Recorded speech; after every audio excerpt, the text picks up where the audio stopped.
ನಮಸ್ಕಾರ. ರಾತ್ರಿ 10 ಗಂಟೆಗೆ 10 ನಿಮಿಷಗಳ ತರಗತಿಗೆ ತಮ್ಮೆಲ್ಲರಿಗೂ ಸ್ವಾಗತ. ಇವತ್ತು S A foundation course serial number 18. ಇಂದಿನ ವಿಷಯಗಳೇನೆಂದರೆ ಪೊಲೀಸ್ ಸುಧಾರಣೆಗಳು, ಒಳ ಮೀಸಲಾತಿ, ಹೊಸ ಸಮೀಕ್ಷೆ, ಅಮೇರಿಕಾದಲ್ಲಿ ಚುನಾವಣೆ ಮತ್ತು ಭಾರತದ ಚುನಾವಣೆಯೊಂದಿಗೆ ಹೋಲಿಕೆ, ಆದಾಯದ ಅಸಮಾನತೆ ಮತ್ತು ಹುಲಿಗಣತಿ ಬಗ್ಗೆ ಇವತ್ತು ಡಿಸ್ಕಷನ್ ಮಾಡೋಣ. ಮೊದಲನೇದು status of policing in India report 2025 release ಆಗಿದೆ. ಈ ರಿಲೀಸ್ ಆಗಿರ್ತಕ್ಕಂಥ ರಿಪೋರ್ಟ್ನಲ್ಲಿ ನಾವು ಹಲವಾರು ವಿಷಯಗಳನ್ನ ನೋಡ್ತೀವಿ. ಇದು ನಮಗೆ ಎಲ್ಲಿ ಯೂಸ್ ಆಗುತ್ತೆ ಅಂದರೆ, ಪೊಲೀಸ್ ಡಿಪಾರ್ಟ್ಮೆಂಟಲ್ಲಿ ಎಸ್ಸೆ ಬರೆಯೋದಕ್ಕೆ ಕೊಡ್ತಾರೆ. ಪೊಲೀಸ್ ಸುಧಾರಣೆಗಳು 600 ಶಬ್ದಗಳಲ್ಲಿ ಬರಿಬೇಕಾಗತ್ತೆ. ನಾವು ಒಂದು ಒಳ್ಳೆಯ ಕೋಟದಿಂದ ಸ್ಟಾರ್ಟ್ ಮಾಡೋಣ. ನಾಡಲ್ಲಿ ಪೊಲೀಸರು, ಗಡಿಯಲ್ಲಿ ಸೈನಿಕರು, ನಮ್ಮನ್ನು ರಕ್ಷಿಸುತ್ತಿದ್ದು ನಾವು ನೆಮ್ಮದಿಯಾಗಿದ್ದೇವೆ. ಒಂದು ವೇಳೆ ನಾಡಿನಲ್ಲಿ ಪೊಲೀಸರು ಇರಲಿಲ್ಲ, ಗಡಿಯಲ್ಲಿ ಸೈನಿಕರು ಇರಲಿಲ್ಲ ಅಂದರೆ ನಾವೆಲ್ಲರೂ ಕೂಡ ರಾತ್ರಿ ನೆಮ್ಮದಿಯಿಂದ ನಿದ್ದೆ ಮಾಡೋದಕ್ಕೆ ಸಾಧ್ಯ ಇರ್ತಿರಲಿಲ್ಲ ಅಂತಕ್ಕಂಥ ಒಂದು ಒಳ್ಳೆಯ ಶುಭಾರಂಭವನ್ನು ಮಾಡೋಣ.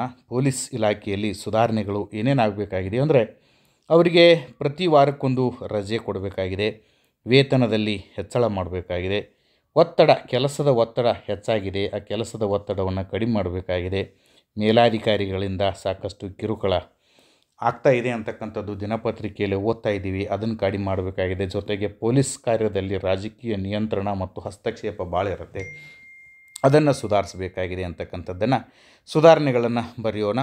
ಜೊತೆಗೆ ಪೊಲೀಸರಲ್ಲಿ ಆಗಬೇಕಾಗಿರ್ತಕ್ಕಂಥ ಸುಧಾರಣೆಗಳು ಭಾಳ ಇಂಪಾರ್ಟೆಂಟು. ಇಲ್ಲಿ ತನಕ ನಾವು ಪೊಲೀಸ್ ಡಿಪಾರ್ಟ್ಮೆಂಟಲ್ಲಿ ಆಗಿರಬೇಕಾಗಿರ್ತಕ್ಕಂಥ ಸುಧಾರಣೆಗಳು ನೋಡಿದ್ವಿ. ಪೊಲೀಸರಲ್ಲಿ ಕೆಲವೊಂದು ಸುಧಾರಣೆ ಆಗಬೇಕಾಗಿದೆ. ಪೊಲೀಸ್ ಅಂದ ತಕ್ಷಣ ನಿಮಗೆಲ್ಲರಿಗೂ ಕೂಡ ಯಾರು ನೆನಪಾಗ್ತಾರೆ ಅಂದರೆ, ಯಾರು ನೆನಪಾಗ್ತಾರೋ ನನಗೆ ಗೊತ್ತಿಲ್ಲ, ಬಟ್ ನಾನು ಪೊಲೀಸ್ ಅಂದ ತಕ್ಷಣ ನಂಗೆ ನೆನಪಾಗೋದು ಅಗ್ನಿ IPS ಅಂತೇಳಿ ಒಂದು ಮೂವಿ ನೋಡ್ತಿದ್ದೆ ನಾನು ಚಿಕ್ಕವನಿದ್ದಾಗ. ಸಾಯಿ ಕುಮಾರ್ ಅಂತೇಳಿ ಹೀರೋ ಇದ್ದ. ಅಲ್ಲಿ ಡೈಲಾಗ್ ಹೇಳ್ತಿದ್ದ ಅವನು, P for politeness, O for obedient, L for loyalty, I for integrity, C for courage, E for efficiency, ಎಲ್ಲ ಹಾಳಾಗಿ ಹೋಗಿ ಅಂಥೇಳಿ ಡೈಲಾಗ್ ಬರ್ತಿತ್ತು. ಅದನ್ನೇ ನಾನು ಏನು ಮಾಡೋಣ, ಇಂದಿನ ಪೊಲೀಸರಲ್ಲಿ ಏನೇನು ಬದಲಾವಣೆ ಆಗಬೇಕಾಗಿದೆ ಅಂದರೆ, ಪೊಲೀಸರಲ್ಲಿ P ಫಾರ್ ಪೊಲೈಟ್ನೆಸ್, ಮೊದಲು ಸಭ್ಯತೆ ಬರಬೇಕಾಗಿದೆ. ಜನರೊಂದಿಗೆ, ಹಿರಿಯರೊಂದಿಗೆ, ಮಹಿಳೆಯರೊಂದಿಗೆ, ದೂರುದಾರರೊಂದಿಗೆ ಸಭ್ಯವಾಗಿ ಮಾತನಾಡ್ತಕ್ಕಂತಹ ಸಾಫ್ಟ್ ಸ್ಕಿಲ್ಸ್ ಬೇಕಾಗಿದೆ. ಏನು ಬೇಕಾಗಿದೆ ಅವರಿಗೆ? ಸಾಫ್ಟ್ ಸ್ಕಿಲ್ಸ್ ಬೇಕಾಗಿದೆ. ಸಾಫ್ಟ್ ಸ್ಕಿಲ್ಸನ್ನು ಅವ್ರು ಯೂಸ್ ಮಾಡಬೇಕಾಗಿದೆ. ಎರಡನೇದು ಒಬೀಡಿಯಂಟ್ ಆಗಿರಬೇಕು, ವಿಧೇಯರಾಗಿರ್ಬೇಕು. ಯಾರಿಗೆ? ಮೇಲಾಧಿಕಾರಿಗಳಿಗೂ ವಿಧೇಯರಾಗಿರಬೇಕು. ಓಕೆ. ಲಾಯಲ್ಟಿ ಅಂದರೆ ಅವರಲ್ಲಿ ನಿಷ್ಠೆ ಇರಬೇಕು, ಸರ್ಕಾರದ ಬಗ್ಗೆ ನಿಷ್ಠೆ ಇರಬೇಕು, ಸಮಾಜದ ಬಗ್ಗೆ ನಿಷ್ಠೆ ಇರಬೇಕು. ಇಂಟಿಗ್ರಿಟಿ ಅಂದರೆ ಅವರು ಪ್ರಾಮಾಣಿಕರಾಗಿರಬೇಕು. ಪೊಲೀಸ್ ಡಿಪಾರ್ಟ್ಮೆಂಟಲ್ಲಿ ಯಾರಾದರೂ ಪೊಲೀಸ್ ಸ್ಟೇಷನ್ಗೆ ಬಂದರೆ ನೊಂದವರೇ ಬಂದಿರ್ತಾರೆ. ಓಕೆ, ತೊಂದರೆ ಆದವರು ಬಂದಿರ್ತಾರೆ. ಅವರ ಒಂದು ತೊಂದರೆಗೆ ಪ್ರಾಮಾಣಿಕವಾಗಿ ಸ್ಪಂದಿಸ್ತಕ್ಕಂತಹ ಗುಣವನ್ನು ಪೊಲೀಸರು ಮಾಡಬೇಕಾಗತ್ತೆ. ಕರೇಜ್ ಬೇಕು ಅವರಿಗೆ, ಧೈರ್ಯ ಬೇಕು. ಯಾಕಂದರೆ ಪೊಲೀಸ್ ಇಲಾಖೆಯ ಧ್ಯೇಯವಾಕ್ಯ ಏನು ಗೊತ್ತಾ ನಿಮಗೆ? ಧೈರ್ಯಂ ಸರ್ವತ್ರ ಸಾಧನಂ ಅಂತೇಳಿ. ಸೊ ದ್ಯಾಟ್ ಹಿಂದಿನ ಎಷ್ಟು ಜನ ಪೊಲೀಸರಿಗೆ ಧೈರ್ಯ ಇದೆ ಅನ್ನೋದು ಭಾಳ ಮುಖ್ಯ. ನಮಗೆ ಧೈರ್ಯ ಇದೆ ಅಂಥೇಳಿ ನಾವು ಸೋಷಿಯಲ್ ಮೀಡಿಯಾದಲ್ಲಿ ತೋರಿಸೋದಲ್ಲ, ಅದನ್ನು ಫೀಲ್ಡಲ್ಲಿ ತೋರಿಸ್ಬೇಕಾಗತ್ತೆ. ಆ ಧೈರ್ಯ ನಮ್ಮ ಪೊಲೀಸ್ನವ್ರಿಗೆ ಇರಬೇಕಾಗತ್ತೆ.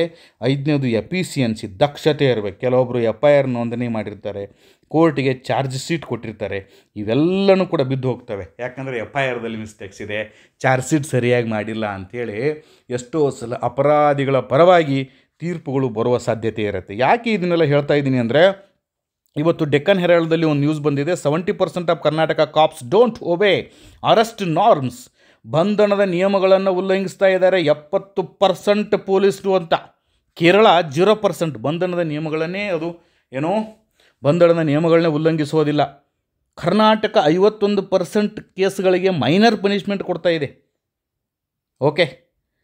ಜಸ್ಟಿಫೈ ಮಾಬ್ ಜಸ್ಟಿಸ್ಗೆ ಕರ್ನಾಟಕ ಕೇವಲ 27%. ಸೊ ದಟ್ ಕರ್ನಾಟಕ ಏನಾಗಿಬಿಟ್ಟಿದೆ ಅಂದರೆ, ಈ ಒಂದು ರಿಪೋರ್ಟ್ನಲ್ಲಿ ಅತ್ಯಂತ ಕಳಪೆಯ ಪ್ರದರ್ಶನ ತೋರಿಸಿದೆ. Status of policing in India report 2025ದಲ್ಲಿ the police in Karnataka are the least likely to follow arrest procedures while those in Kerala are the most likely to follow them. ಇದರಲ್ಲಿ ನಾವು ಸಾಕಷ್ಟು ವಿಷಯಗಳನ್ನ ತಿಳ್ಕೊತಾ ಇದ್ದೀವಿ. Ignore arrest rules, give minor punishments, follow legal trail, justify mob justice. ಇದನ್ನು ಚೆನ್ನಾಗಿ ನೀವು ಓದ್ಕೊಳ್ಳಿ. ಕರ್ನಾಟಕದ ಸಾಧನೆ ಯಾಕೆ ಕಳಪೆ ಇದೆ ಹಾಗಾದರೆ? ಏನು ಕಾರಣ? ಅದಕ್ಕೆ ಪೊಲೀಸರ ಕಾರಣನೋ ಅಥವಾ ಬೇರೆದವ್ರು ಯಾರಾದರೂ ಕಾರಣ ಇದ್ದಾರೋ ಅದನ್ನು ತಿಳ್ಕೊಬೇಕು ನಾವು. ಈ ಒಂದು ಕಳಪೆ ಬರೋದಕ್ಕೆ ಕಾರಣ ಏನಂದರೆ, ಪ್ರತಿ ಪೊಲೀಸ್ ಕೆಲಸದಲ್ಲಿ ರಾಜಕೀಯ ಹಸ್ತಕ್ಷೇಪ, ಭ್ರಷ್ಟಾಚಾರ ಪೊಲೀಸ್ ಇಲಾಖೆಯಲ್ಲಿ ಇರಬಹುದು ಅಥವಾ ಅವರ ಅಕ್ಕಪಕ್ಕದ ಇಲಾಖೆಯಲ್ಲಿ ಇರಬಹುದು, ಸಿಬ್ಬಂದಿ ಮತ್ತು ಅಧಿಕಾರಿಗಳಲ್ಲಿ ನಿಷ್ಠೆಯ ಕೊರತೆ ಇರಬಹುದು, ಅವ್ರಿಗೆ ಒಳ್ಳೆಯ ತರಬೇತಿಯನ್ನು ಕೊಡ್ತಾ ಇಲ್ಲೇನೋ ಪೊಲೀಸ್ ಡಿಪಾರ್ಟ್ಮೆಂಟಲ್ಲಿ ಅಂತೇಳಿ ಸಂಶಯ ಬರುತ್ತೆ. ಯಾಕಂದರೆ ಅವರಿಗೆ ಮೈನರ್ ಪನಿಷ್ಮೆಂಟ್ ಕೊಡೋದು, ಆಮೇಲೆ ಲೆಗಲ್ ಟ್ರಯಲ್ಗಳನ್ನು ಮಾಡದೇ ಇರತಕ್ಕಂಥದ್ದು, ವರ್ಗಾವಣೆಯ ಭಯ, ನೀನೇನಾದರೂ ನಮ್ಮ ಜನರಿಗೆ ತೊಂದರೆ ಕೊಟ್ಟರೆ ನಿನ್ನನ್ನು ಎತ್ತು ಹಾಕಿಬಿಡ್ತೀನಿ ಇಲ್ಲಿಂದ ಅಂತಕ್ಕಂಥದ್ದು ಯಾರಾದರೂ ಭಯಪಡಿಸ್ತಾ ಇದ್ದಾರೇನೋ ಅಂತ. ಸೊ ದಟ್ ಆ ಒಂದು ಕಾರಣಕ್ಕೆ ಪೊಲೀಸ್ನ ಒಂದು ಈ ಒಂದು ರಿಪೋರ್ಟ್ನಲ್ಲಿ ಅವರ ಒಂದು ಸಾಧನೆ ಕಡಿಮೆಯಾಗಿದೆ. ಡ್ಯೂ ಪ್ರೊಸೆಸ್ ಮಾಡೋದಕ್ಕೆ ಒಡಿಶಾ 82% ಇದೆ, ರಾಜಸ್ಥಾನ್ 72% ಇದೆ, ಕೇರಳ 72% ಇದೆ, ಆದರೆ ಕರ್ನಾಟಕ ಕೇವಲ 51% ಇದೆ. Greater performance for adherence to due ಪ್ರೊಸೆಸ್ಗೆ ಒಡಿಶಾ 82%, ರಾಜಸ್ಥಾನ್ 77%, ಕೇರಳ 72% ಇದೆ. ನಗರದಲ್ಲಿ ಮೈನರ್ ಪನಿಷ್ಮೆಂಟ್ ಹೆಚ್ಚು 40%, ಗ್ರಾಮದಲ್ಲಿ ಮೈನರ್ ಪನಿಷ್ಮೆಂಟ್ ಕಡಿಮೆ ಕರ್ನಾಟಕದಲ್ಲಿ. So not only Karnataka but also overall India ಕೊಟ್ಟಿದ್ದಾನೆ ಇದನ್ನು. So that the study said 57% in Gujarat police justified it to great extent, while in Karnataka is only 27%. Gujarat first ಇದೆ, ಕರ್ನಾಟಕ ಲೀಸ್ಟ್ ಇದೆ. ಇದು ಭಾಳ ಇಂಪಾರ್ಟೆಂಟು. ಪೊಲೀಸ್ ಇಲಾಖೆಯಲ್ಲಿ ಸೇರುವವರು ಈ ಎಸೆಯನ್ನು ಬಂದರೆ ಬರಿಬೇಕು. ನಾನು ಒಂದು ವೇಳೆ ಪೊಲೀಸ್ ಆದರೆ ಈ ಎಲ್ಲ ಬದಲಾವಣೆಗಳನ್ನು ತರೋದಕ್ಕೆ ಪ್ರಯತ್ನ ಮಾಡ್ತೀನಿ ಅಂತಕ್ಕಂಥದ್ದು ನಿಮ್ಮ ಶಿಫಾರಸ್ಸಿನಲ್ಲಿ ಇರಬೇಕು. ಓಕೆ, ಜೊತೆಗೆ ಒಳ ಮೀಸಲಾತಿ ವರದಿ ಸಲ್ಲಿಕೆಯಾಗಿದೆ, ದಿನ ಓದ್ತಾ ಇದ್ದೀವಿ ನೋಡಿ. ಈ ಥರ ದಿನ ಪೇಪರ್ದಲ್ಲಿ ಬರ್ತಾ ಇದೆ ಅಂದರೆ ಇನ್ನು ಮುಂದೆ ಬರ್ತಕ್ಕಂಥ 3 ತಿಂಗಳು 6 ತಿಂಗಳದ್ದು ಯಾವುದೇ ಪರೀಕ್ಷೆ ಇದ್ದರೂ ಕೂಡ ಅದು ಎಸ್ಸೆ ಬರುತ್ತೆ ಅಂತ ಅರ್ಥ. ಎಸ್ಸೆ ಯಾವುದು ಬರ್ತದೆ ಸರ್, ಎಸ್ಸೆ ಯಾವುದು ಬರ್ತದೆ ಸರ್, ಯಾರನ್ನು ಕೇಳೋ ಅವಶ್ಯಕತೆ ಇಲ್ಲ. ನಿನಗೆ ನೀನೇ ಗುರು, ನಿನಗೆ ನೀನೇ ಶಿಷ್ಯ. ನಿಖರ ದತ್ತಾಂಶ ಸಂಗ್ರಹಿಸಲು ಹೊಸ ಸಮೀಕ್ಷೆ ನಡೆಸಲು ಸರ್ಕಾರ ನಿರ್ಧರಿಸಿದೆ. ಇಂಟೀರಿಯಂ ರಿಪೋರ್ಟನ್ನು ಕೊಟ್ಟಿದೆ. 30 ವರ್ಷಗಳಿಂದ ಹೋರಾಟ ನಡೀತಾ ಇತ್ತು ಒಳ ಮೀಸಲಾತಿಯ ಸಲುವಾಗಿ. ಆಯೋಗದ ಶಿಫಾರಸುಗಳೇನು? ಇನ್ಮೇಲೆ ಆ ಎಸ್ಸೆಯಲ್ಲಿ ಇದನ್ನು ಸೇರಿಸ್ಬೇಕು ನೋಡಿ. ಹೊಸ ಸಮೀಕ್ಷೆ ನಡೆಸಿ ದತ್ತಾಂಶ ಸಂಗ್ರಹಿಸಬೇಕು. 30ರಿಂದ 40 ದಿವಸದೊಳಗಾಗಿ ಹೊಸ ಸಮೀಕ್ಷೆಯನ್ನು ನಡೆಸಬಹುದು. ಇದಕ್ಕೆ ಪ್ರಶ್ನಾವಳಿಗಳನ್ನು ಸಿದ್ಧಪಡಿಸಬೇಕು. ಮಾನದಂಡಗಳಂತೆ ಪರಿಶಿಷ್ಟ ಜಾತಿ ಉಪಜಾತಿಗಳ ವರ್ಗೀಕರಣ ಮಾಡಿ ಲಭ್ಯವಿರುವ ಮೀಸಲಾತಿ ಪ್ರಮಾಣವನ್ನು ಆದ್ಯತೆ ಮೇರೆಗೆ ಹಂಚಿಕೆ ಮಾಡಬೇಕು. ಒಳ ಮೀಸಲಾತಿಗೆ ಹೊಸ ಸಮೀಕ್ಷೆ. ನಿವೃತ್ತ ನ್ಯಾಯಮೂರ್ತಿ ಎಚ್.ಎನ್. ನಾಗಮೋಹನ್ ದಾಸ್ ಅವರು ವರದಿಯನ್ನು ಕೊಟ್ಟಿದ್ದಾರೆ. ಈ ಒಂದು ಒಳ ಮೀಸಲಾತಿಯ ಇಂಟೀರಿಯಂ ರಿಪೋರ್ಟ್ಗೆ ಮೀಸಲಾತಿ ನೀಡುವುದಕ್ಕೆ ಪರಿಶಿಷ್ಟ ಜಾತಿಯಲ್ಲಿ 101 ಉಪಜಾತಿಗಳಿದೆ. ಇದು ಆಬ್ಜೆಕ್ಟಿವ್ ಟೈಪ್ಗೆ ಹೆಲ್ಪ್ ಆಗುತ್ತೆ, ನಿಮಗೆ ಓದ್ಕೊಳ್ಳಿ. ಹೊಸ ಸಮೀಕ್ಷೆಯನ್ನು ನಡೆಸುವ ಕಾರ್ಯವನ್ನು ಕೂಡ ಇದೇ ಸಮಿತಿಗೆ ನೀಡಲಾಯಿತು. ಸಂಪುಟ ಸಭೆ ತೀರ್ಮಾನಿಸಲಾಯಿತು 60 ದಿನದಲ್ಲಿ ಈ ಒಂದು ಕೆಲಸವನ್ನು ಮಾಡಬೇಕು. ಸಾಮಾಜಿಕ ಮತ್ತು ಶೈಕ್ಷಣಿಕ ಸಮೀಕ್ಷೆ ವರದಿಯಲ್ಲಿ ಭಾಳ ಇಂಪಾರ್ಟೆಂಟ್ ನೋಡಿ. ಇದು ಕೂಡ ಇದ್ರ ಬಗ್ಗೆನೂ ತಿಳ್ಕೊಬೇಕು ನೋಡಿ. ಡಿಸ್ಕಷನ್ ಆಗ್ತಾ ಇಲ್ಲ. ಸಾಮಾಜಿಕ ಮತ್ತು ಶೈಕ್ಷಣಿಕ ಸಮೀಕ್ಷೆ ವರದಿ, ಇದನ್ನು ಸಾಮಾನ್ಯವಾಗಿ ಏನೆಂದು ಕರೆಯುತ್ತಾರೆ? ಕಮೆಂಟ್ ಮಾಡ್ಬೇಕು ನೋಡೋಣ. ಇದರಲ್ಲಿ ಆದಿ ಕರ್ನಾಟಕ, ಆದಿ ದ್ರಾವಿಡ, ಆದಿ ಆಂಧ್ರ, SC ವರ್ಗಗಳ ಉಪಜಾತಿಗಳ ಮಾಹಿತಿ ಇಲ್ಲ. ಹಾಗಾಗಿ ದತ್ತಾಂಶಗಳ ಕೊರತೆ ಇರೋದರಿಂದ ಈ ದತ್ತಾಂಶವನ್ನು ಸಮೀಕ್ಷೆ ಮಾಡೋದಕ್ಕೆ ಮತ್ತೆ 40,000 ಸಿಬ್ಬಂದಿಗಳು ಈಗಾಗಲೇ ಇದ್ದಾರೆ. ಅವರನ್ನು ಮತ್ತೆ 2 ತಿಂಗಳುಗಳ ಕಾಲ ಅವರ ಅವಧಿಯನ್ನು ವಿಸ್ತರಿಸಲಾಗಿದೆ. ರಾಜ್ಯದಲ್ಲಿ ಸುಮಾರು 1.30 ಕೋಟಿಯಷ್ಟು ಪರಿಶಿಷ್ಟ ಜಾತಿಯವರು ಇರಬಹುದೆಂದು ಅಂದಾಜಿಸಲಾಗಿದೆ. ಅಂಕಿ ಸಂಖ್ಯೆ ಸಿಕ್ತು ನಿಮಗಿಲ್ಲೇ. 104 ಪುಟಗಳ ವರದಿಯನ್ನು ಕೊಟ್ಟಿದ್ದಾರೆ. ಇದರಿಂದ ಉದ್ಯೋಗಾಕಾಂಕ್ಷಿಗಳಿಗೆ ಅನ್ಯಾಯ ಆಗಬಾರದು. ಈಗಾಗಲೇ ನೋಟಿಫಿಕೇಷನ್ ಕಾಲ್ಫಾರ್ಮ್ ಹೋಗೋದೆಲ್ಲ ಸ್ಟಾಪ್ ಆಗಿಬಿಟ್ಟಿದೆ. ಇನ್ನು 60 ದಿವಸ ಮತ್ತೆ ಸ್ಟಾಪ್. ಆದರೆ ಇದಾಗ್ತಾ ಇರೋದು ಒಳ್ಳೆಯದಕ್ಕೆ. ಬದಲಾವಣೆಗಳು ಯಾವಾಗಲೂ ಕೂಡ ಆಗ್ತಾ ಇರೋದು ಒಳ್ಳೆಯದಕ್ಕೆ ಆಗತ್ತೆ ಅಂತಕ್ಕಂತಹ ಒಂದು ಆಶಾಭಾವನೆಯಿಂದ ನಾವೇನು ಮಾಡೋಣ, ಇದನ್ನು ಒಪ್ಪಿಕೊಳ್ಬೇಕಾಗಿರ್ತಕ್ಕಂಥ ಪರಿಸ್ಥಿತಿ ಬಂದಿದೆ. ಸಾಮಾಜಿಕ ಮತ್ತು ಶೈಕ್ಷಣಿಕ ಸಮೀಕ್ಷೆ ಇದ್ರ ಬಗ್ಗೆ ತಿಳಿರಿ. ಇದನ್ನು ಸಾಮಾನ್ಯವಾಗಿ ಏನೆಂದು ಕರೆಯುತ್ತಾರೆ ಅಭ್ಯಾಸ ಮಾಡಿ.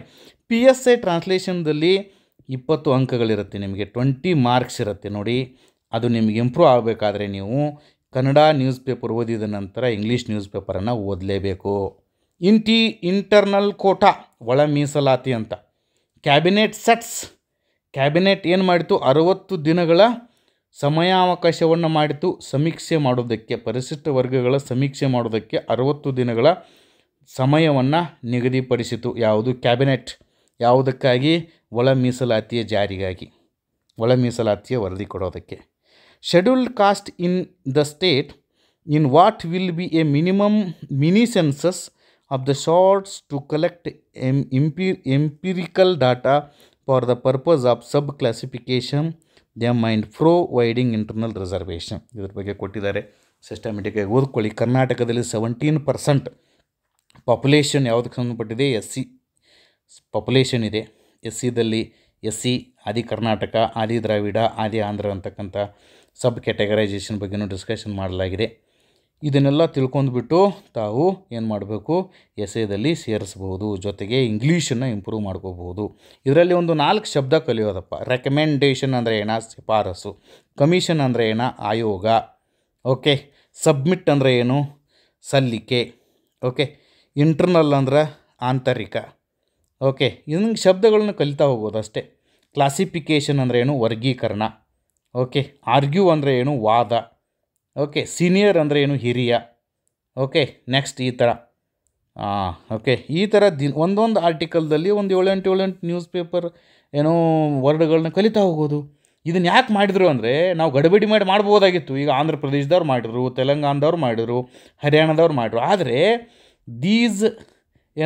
These are landed in court. ಅವೆಲ್ಲನೂ ಕೂಡ ಕೋರ್ಟ್ನಲ್ಲಿ ಪ್ರಶ್ನಿಸಿದ್ದಾರೆ ಈಗಾಗಲೇ. ಸೊ ದ್ಯಾಟ್ ಅದು ಆಗಬಾರ್ದು ಅಂತ ತಿಳ್ಕೊಂಡು ಏಕ್ ಮಾರ್ ದೋ ತುಕಡ, ನಮ್ಮ ಭಾಷೆಯಲ್ಲಿ ಹೇಳ್ಬೇಕಾದ್ರೆ ಏಕ್ ಮಾರ್ ದೋ ತುಕಡ, ಒಂದು ಸರಿ ಮಾಡಿಬಿಟ್ರೆ ಕಿರಿಕಿರಿ ಆಗಬಾರ್ದು ಅಂತೇಳಿ ನಾವು ಮಾಡ್ತಾ ಇದ್ದಾರೆ. ಮಾಡಲಿ, ಬದಲಾವಣೆ ಆಗ್ತಾ ಇದೆ. ಅದಕ್ಕೆ ನಮ್ಮ ಬೆಂಬಲ ಇರಲಿ. ಭಾರತದ ಚುನಾವಣಾ ಆಯೋಗ ಅಮೇರಿಕಾಗಿಂತ ಬೆಸ್ಟ್ ಅಂತಕ್ಕಂಥದ್ದು ಹೇಳ್ತಕ್ಕಂಥ ಆರ್ಟಿಕಲ್ ಇದು. ಅಮೇರಿಕಾದ ಇಡೀ ಚುನಾವಣೆ ವ್ಯವಸ್ಥೆ ಗೊಂದಲಮಯವಾಗಿದೆ. ಅಲ್ಲಿ ರಾಜ್ಯದಿಂದ ರಾಜ್ಯಕ್ಕೆ ಚುನಾವಣಾ ಕಾನೂನುಗಳು ಭಿನ್ನವಾಗಿವೆ. ಅದೇ ರೀತಿ ಮತದಾನದ ವಿಧಾನ ಮತ್ತು ಮತ ಎಣಿಕೆ ವಿಧಾನ ಬದಲಾಗುತ್ತದೆ ನೋಡಿ. ಆದರೆ ನಮ್ಮಲ್ಲಿ ಆ ಥರ ಇಲ್ಲ. ಓಕೆ. ಅಲ್ಲಿನ ಪ್ರತಿ ರಾಜ್ಯವು ಮತದಾನ ಪ್ರಕ್ರಿಯೆಗೆ ಸಂಬಂಧಿಸಿದಂತೆ ಈಗಲೂ ಪ್ರತ್ಯೇಕ ನಿಯಮಗಳಿದೆ. ನಮ್ಮಲ್ಲಿ ಹಂಗಿಲ್ಲ. ಪ್ರತಿಯೊಂದು ರಾಜ್ಯ ಮತ್ತು ಕೇಂದ್ರಾಡಳಿತ ಪ್ರದೇಶಕ್ಕೆ ಸಂಬಂಧಪಟ್ಟಂಗೆ ಒಂದೇ ಚುನಾವಣಾ ಆಯೋಗ, ಒಂದೇ ನೀತಿಗಳು. ಅಮೇರಿಕಾದ ಪೂರ್ವ ಮತ್ತು ಪಶ್ಚಿಮ ಕರಾವಳಿ ನಡುವೆ ಇರುವ ಸಮಯದ ವ್ಯತ್ಯಾಸವು ಇನ್ನೊಂದು ಲೋಪ. ನ್ಯೂಯಾರ್ಕ್ ಮತ್ತು ನ್ಯೂ ಜೆರ್ಸಿಯಲ್ಲಿ ಮತದಾನ ಮುಗಿದು ಅಲ್ಲಿ TV ವಾಹಿನಿಗಳು ಮತದಾನೋತ್ತರ ಸಮೀಕ್ಷೆಯನ್ನು ಪ್ರಸಾರ ಮಾಡಲು ಆರಂಭಿಸುವ ಹೊತ್ತಿನಲ್ಲೇ ಕ್ಯಾಲಿಫೋರ್ನಿಯಾದಲ್ಲಿ ಮತದಾನ ಪೂರ್ಣಗೊಳ್ಳಲು ಇನ್ನೂ 5 ತಾಸು ಬಾಕಿ ಇರುತ್ತದೆ. ಇದು ಮುಕ್ತ ಮತ್ತು ನ್ಯಾಯಸಮ್ಮತ ಮತದಾನ ಪರಿಕಲ್ಪನೆಗೆ ಧಕ್ಕೆಯನ್ನು ತರ್ತಾ ಇದೆ. ಆದರೆ ಭಾರತದಲ್ಲಿ ಲೋಕಸಭಾ ಚುನಾವಣೆಯ ಫಲಿತಾಂಶವು ಮತ ಎಣಿಕೆಯ ದಿನ ಸಂಜೆಯ ಹೊತ್ತಿಗೆ ಬಹುತೇಕ ಸ್ಪಷ್ಟವಾಗಿರುತ್ತದೆ. ಆದರೆ ಅಮೇರಿಕಾದ ಅಧ್ಯಕ್ಷೀಯ ಚುನಾವಣೆಯಲ್ಲಿ ಮತ ಎಣಿಕೆ ಶುರುವಾಗಿ ಹಲವು ದಿನಗಳು ಕಳೆದರೂ ಕೂಡ ಫಲಿತಾಂಶ ಸ್ಪಷ್ಟವಾಗುವುದಿಲ್ಲ. ಸೊ ದ್ಯಾಟ್ ಚುನಾವಣೆ ಮತ್ತು ಪ್ರಜಾತಾಂತ್ರಿಕ ಪ್ರಕ್ರಿಯೆಗಳ ವಿಚಾರಕ್ಕೆ ಬರುವುದಾದರೆ, ವಿಶ್ವದ ಅತಿದೊಡ್ಡ ಪ್ರಜಾತಂತ್ರ ರಾಷ್ಟ್ರವಾಗಿರತಕ್ಕಂಥ ಭಾರತವು ಮೊದಲ ದರ್ಜೆಯಲ್ಲಿದೆ. ಅಮೇರಿಕಾವು ಬಹಳ ಹಿಂದೆ ಉಳಿದಿದೆ. ಅಮೇರಿಕಾವು ಭಾರತದ ಸಾಲಿಗೆ ಬಂದು ನಿಲ್ಲಲು ಬಹಳಷ್ಟು ಪ್ರಯತ್ನ ಮಾಡಬೇಕು. ಒಳ್ಳೆಯ ಉಪಸಂಹಾರವನ್ನು ಬರೆದಿದ್ದಾರೆ. ಸೊ ದ್ಯಾಟ್ ಈ ಥರ ವಿಷಯವನ್ನು ಮುಕ್ತಾಯ ಮಾಡುವುದು ಹೇಗೆ, ವಿಷಯವನ್ನು ಪ್ರಾರಂಭ ಮಾಡುವುದು ಏನು ಅಂತ ಸೂರ್ಯ ನಮಸ್ಕಾರ ಅಂತ ಬರೀತಾರೆ ಇವರು, ಸೂರ್ಯಪ್ರಕಾಶ್ ಅವರು. ಸೊ ದ್ಯಾಟ್ ಇಂಥವುಗಳನ್ನ ದಿನ ಕಲಿತಾ ಹೋಗಬೇಕು. ಅಂದರೆ ನಿಮ್ಗೆ ಎಸ್ಸೆ ಬರೋದಕ್ಕೆ ಅನುಕೂಲ ಆಗುತ್ತೆ. ನೋಡಿ, ಆದಾಯದಲ್ಲಿ ಅಸಮಾನತೆ ಇದೆ. ಮನಿ ಮೇಕ್ಸ್ ಮನಿ. ಓಕೆ. ದೇಶದಲ್ಲಿ 1/3 ಹಣ 284 ಜನರ ಬಳಿ ಇದೆ. ಕೇವಲ 284 ಜನರ ಬಳಿ 1/3 ಆಫ್ ಇಂಡಿಯನ್ ಮನಿ ಇದೆ. ವಿಚಾರ ಮಾಡಿ. ಅದಾನಿ ಸಂಪತ್ತು 13% ಹೆಚ್ಚಳ ಆಗಿದೆ. ಸೊ ದ್ಯಾಟ್ ಅದಕ್ಕೆ ಹೇಳಿದೆ ಮನಿ ಮೇಕ್ಸ್ ಮನಿ. ಭಾರತದ 284 ಶತಕೋಟ್ಯಾಧಿಪತಿಗಳ ಸಂಪತ್ತು ದೇಶದ ಒಟ್ಟು ಆಂತರಿಕ ಉತ್ಪನ್ನದ 1/3 ಭಾಗದಷ್ಟಿದೆ. ಹುರುನ್ ಗ್ಲೋಬಲ್ ಸಂಸ್ಥೆ ಇದನ್ನು ವರದಿಯನ್ನು ಬಿಡುಗಡೆ ಮಾಡಿದೆ. ಈ ಹಿಂದೆ ಮುಂಬೈ ಶತಕೋಟ್ಯಾಧಿಪತಿಗಳ ರಾಜಧಾನಿಯ ಪಟ್ಟವನ್ನು ಪಡೆದಿತ್ತು. ಈಗ ಶಾಂಘೈ ಅಗ್ರಸ್ಥಾನದಲ್ಲಿದೆ. ಓಕೆ. ಗೌತಮ್ ಅದಾನಿ ಅವರ ಸಂಪತ್ತಿನಲ್ಲಿ 1 ಲಕ್ಷ ಕೋಟಿ ರೂಪಾಯಿ ಏರಿಕೆಯಾಗಿದೆ. ಅವರ ಒಟ್ಟು ಆಸ್ತಿಯ ಮೌಲ್ಯ 8.4 ಲಕ್ಷ ಕೋಟಿ. ಅದೇ ರೀತಿ ರೋಶಿನಿ ನಾಡರ್ ಅಂತವರು ಬರ್ತಾರೆ. ಇವರು ಭಾರತ ದೇಶದ ಅತಿ ದೊಡ್ಡ ಶ್ರೀಮಂತ ಮಹಿಳೆಯಾಗಿದ್ದಾರೆ ಮತ್ತು ಜಗತ್ತಿನಲ್ಲಿ 5ನೇ ಶ್ರೀಮಂತ ಮಹಿಳೆಯಾಗಿದ್ದಾರೆ. ಇದನ್ನು ವಿಷಯವನ್ನು ತಿಳ್ಕೊತೀರಿ. ಶತಕೋಟ್ಯಾಧಿಪತಿಗಳ ರಾಜಧಾನಿ ಶಾಂಘೈ ಆಗಿದೆ.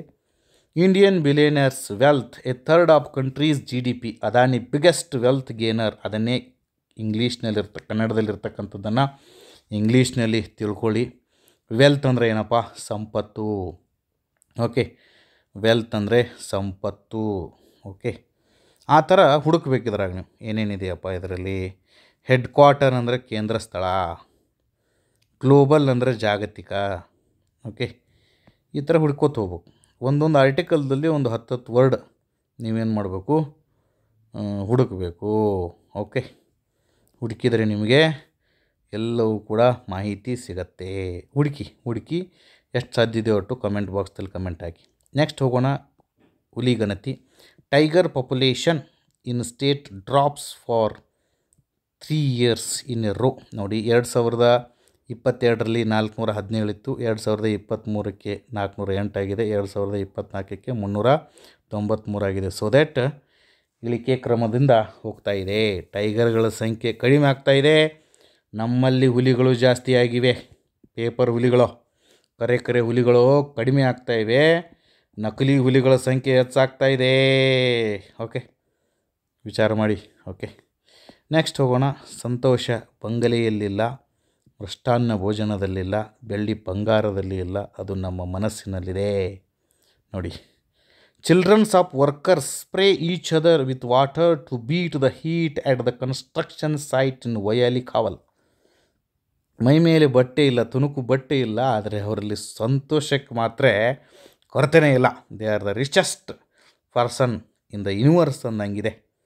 ಮೈ ಮೇಲೆ ಬಟ್ಟೆ ಇಲ್ಲದೇ ಇದ್ರೂ ಪರವಾಗಿಲ್ಲ, ಮುಖದಲ್ಲಿ ನಗು ಇರದೇ ಇರಬಾರ್ದು ಅಂತಕ್ಕಂಥದ್ದು ದ ಬೆಸ್ಟ್ ಎಕ್ಸಾಂಪಲ್. ಸಾಕಂದವ ಸಾವುಕಾರ, ಬೇಕಂದವ ಬಿಕಾರಿ ಅಂತಿದ್ರು ನಮ್ಮ ಅಜ್ಜಿ.